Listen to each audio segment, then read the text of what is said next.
And I would like to mention your contribution, your country's contribution to defeating German Nazism and its allies. Some 30,000 Burkina fought with the anti-Hitler coalition forces. We have already established a working group to look into that matter, and we will continue to support your country in training personnel in 2024 and in 2025.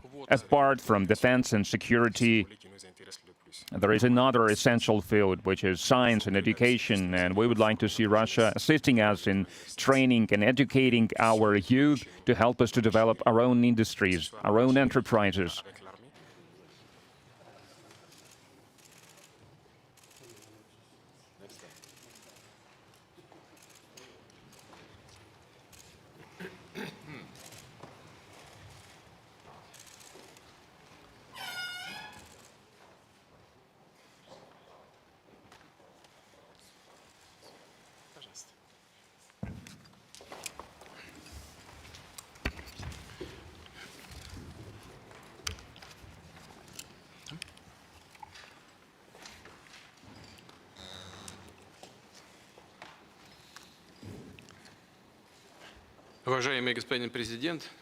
Mr. President, friends, we are very glad to see you.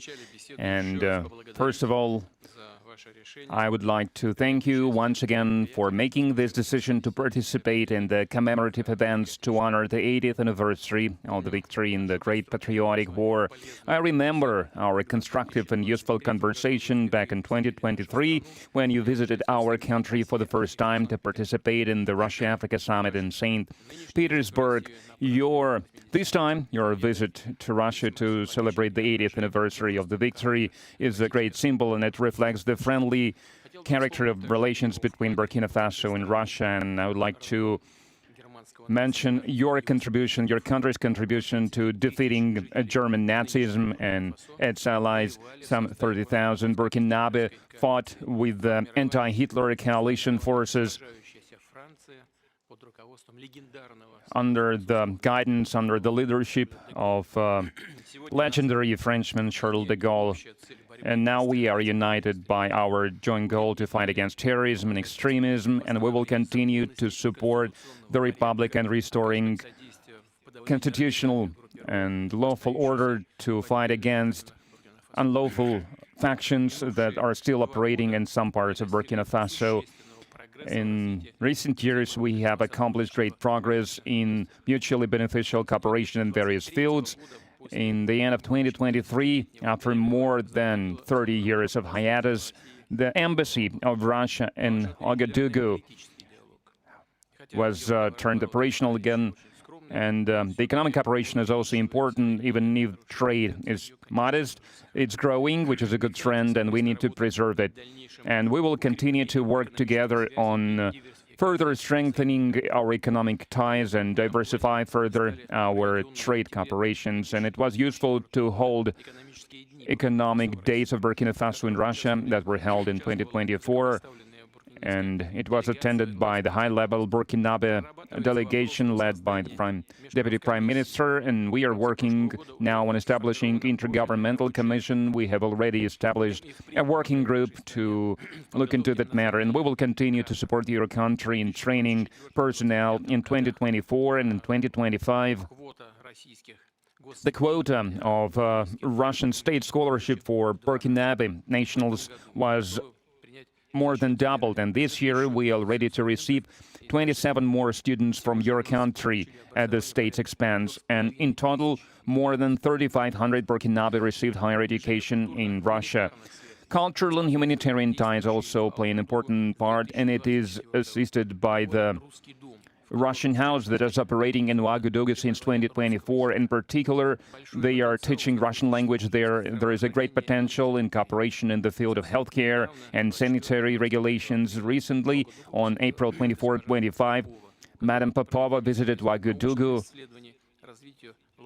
and discussed the development of scientific and research infrastructure and training of personnel. We also prioritize humanitarian support for Burkina Faso. Last year, we allocated 25,000 tons of wheat free of charge, and this month we are going to send a large supply of other food products to Ouagadougou. We appreciate the support from Burkina Faso and many international platforms, including the UN and other multilateral platforms. A useful format of cooperation is the consultations between Russia and Sahel States Confederation. April this year, such a session was held in Moscow with foreign ministers. There are good prospects in many areas, and we will have a chance to discuss some of them today. Thank you for your attention. Thank you very much. Congratulations, Mr. President. I hope I pronounced my felicitation properly. For me, it was an honor to be part of these commemorative events devoted to the great victory anniversary, and I would like to thank you for inviting us. It was a great honor for us. And I need to say that during this visit, I learned a lot. I learned a lot about culture, about history, that laid a foundation of the resistance of the Russian people, of its struggle. I learned of sacrifices your people made, and due to these sacrifices, we are free now. And I would like to thank you once again for this invitation. And this meeting allows us to think about what's happening in the world today and to think about the prospects as well. The obstacles that we can see today must not stop us. These obstacles, in some way, they are even an advantage, because despite all the sanctions that were imposed on the Russian Federation by many states, Russia is still holding the leading position internationally, and we understand this. We understand how difficult it is.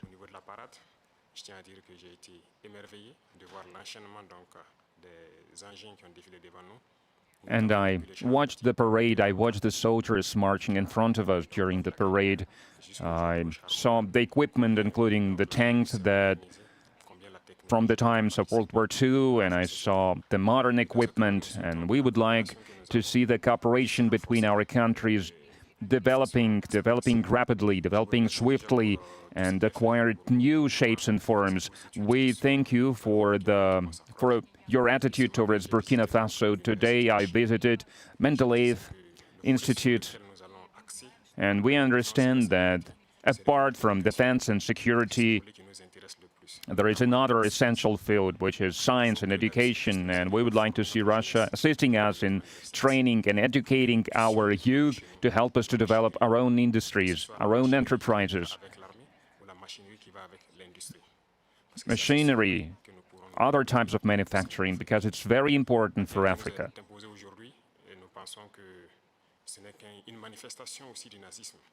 We believe that terrorism that we can see today is a legacy of imperialism, and that's something that we fight against. If we put an end to this war, if we have a strong army, then we can develop our motherland. This is why we continue to fight. That is why we have this struggle. That's why it's important to train personnel, to educate people. In Africa, Africa needs a lot when it comes to equipment, when it comes to technology and machinery, and there are a lot of expectations in this regard. And that's why we still need to do a lot, we need to work a lot, and we would like to request an assistant, and the most important thing you can help with is this exchanges, transfers of technology, exchange of experience. We need to understand how we can use the experience and the know-how that the Russian universities have, and how we can spread it to Burkina Faso, how we can open branches of the Russian universities and Burkina Faso to be more efficient in the way we educate our people, our citizens. This is the essential task that we are faced with. We would like to see Burkina Faso developing, and we would like to see students coming to us to learn various sciences. We can see great young people in the Russian Federation. Among them, there are a lot of researchers, young scientists, and we would like to learn from you. And another important area is military. We have a lot of projects in the field of defense.